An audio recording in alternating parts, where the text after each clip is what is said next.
Generally मुझे अपनी अपनी शायरी को समझाना बहुत अच्छा नहीं लगता है, क्योंकि मुझे लगता है कि वो कला क्या है जिसको समझाना पड़े।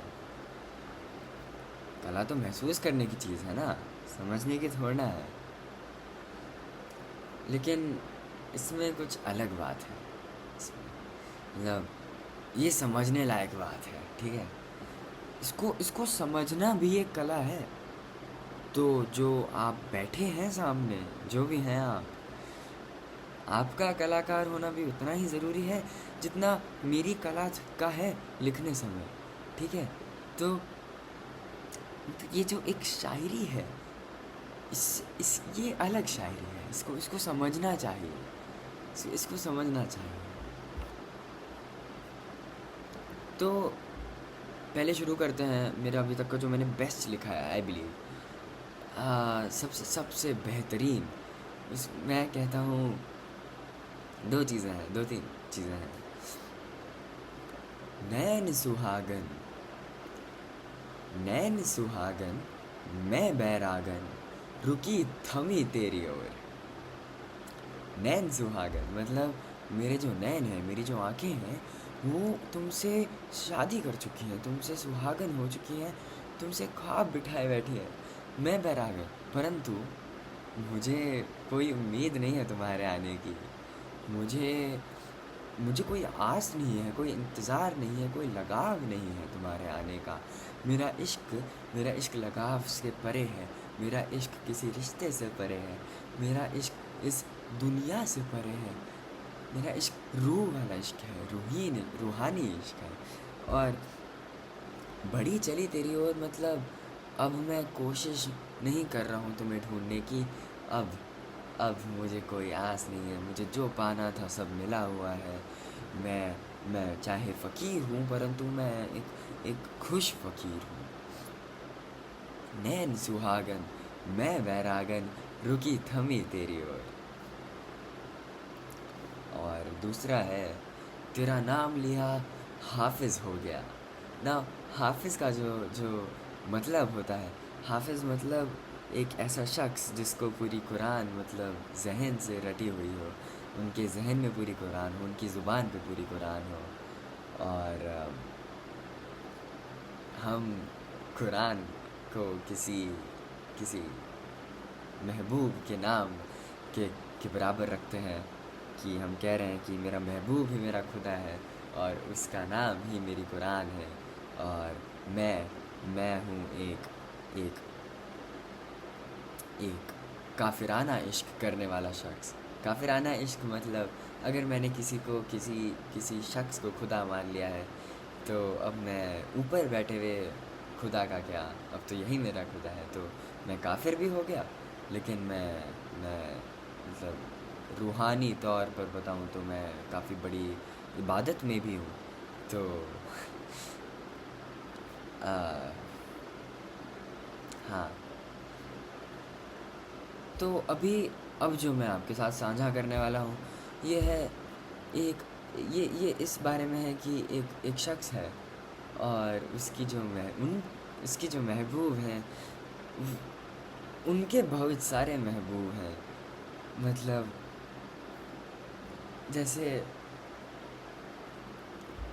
खैर अब मैं अगर ये उधार मतलब ये समझाऊंगा तो ख़राब हो जाएगा। लेकिन मतलब मैं किसी को मतलब किसी किसी से इश्क करता हूँ, मगर वो शख्स, वो महबूब मेरा, वो काफ़ी लोगों से मोहब्बत करता है। ये उस पर है। हम सारे ठहरे वीरान घर। एक वीरान घर को क्या चाहिए होता है। हम सारे ठहरे वीरान घर, एक मुसाफिर झूमे दर बदर।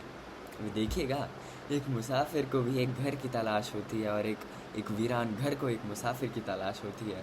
लेकिन यहाँ पे बहुत सारे घर हैं, तो बहुत सारे ऐसे हैं जिनको उस एक मुसाफिर की तलाश है, लेकिन वो एक मुसाफिर है जो हर घर में रहना चाहता है। हम सारे ठहरे वीरान घर, एक मुसाफिर झूमे दर बदर। अपनी मंजिल के बसेरे हैं।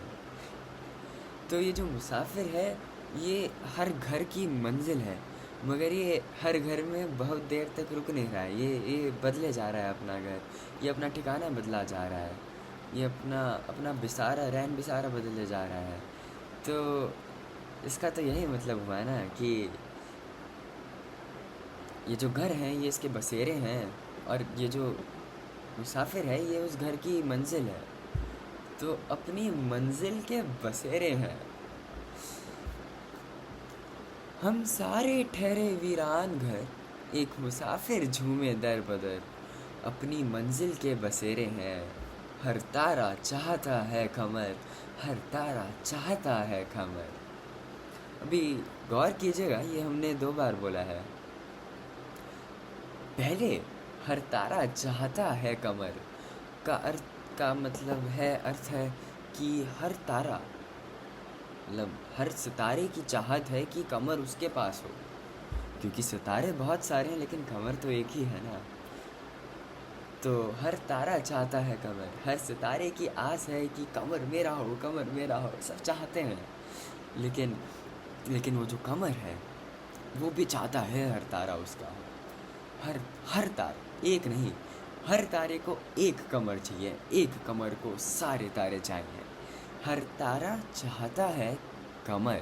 कौन चाहता है? कमर चाहता है। यहाँ पे कमर चाह रहा है दूसरी बारी में। तो हर तो ऐसा नहीं है कि जो कमर है उसकी उसकी जो मतलब वो जायज़ नहीं है, उसकी भावना, फिर मतलब वो उसकी जो चाहते हैं वो जायज़ नहीं है, उसकी जो अर्ज़ियाँ हैं वो जायज़ नहीं है, ऐसा भी नहीं है।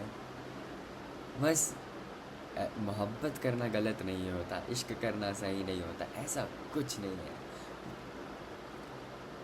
बस कुछ इश्क करते हैं, कुछ मोहब्बत करते हैं, अंतर है, पर फ़र्क ज़्यादा नहीं है। मतलब फ़र्क है, परंतु ये जो फ़र्क है, ये फ़र्क दिखता है कहानियों में, ये फ़र्क दिखता है लोगों की शख्सियत में, परंतु अगर हम एक सामाजिक रूप से देखें तो ज़्यादा अंतर नहीं दिखेगा।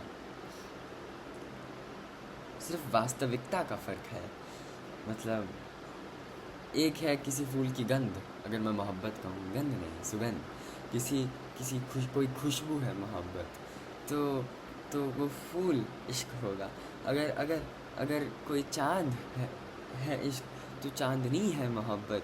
वो सिर्फ देखने की है, वो सिर्फ सूंघने की है, महसूस करने की नहीं है, वो वास्तविकता में नहीं है। वो सिर्फ तुम महसूस कर सकते हो। इश्क इश्क इश्क तुम इश्क है, इश्क ही सच्चाई है।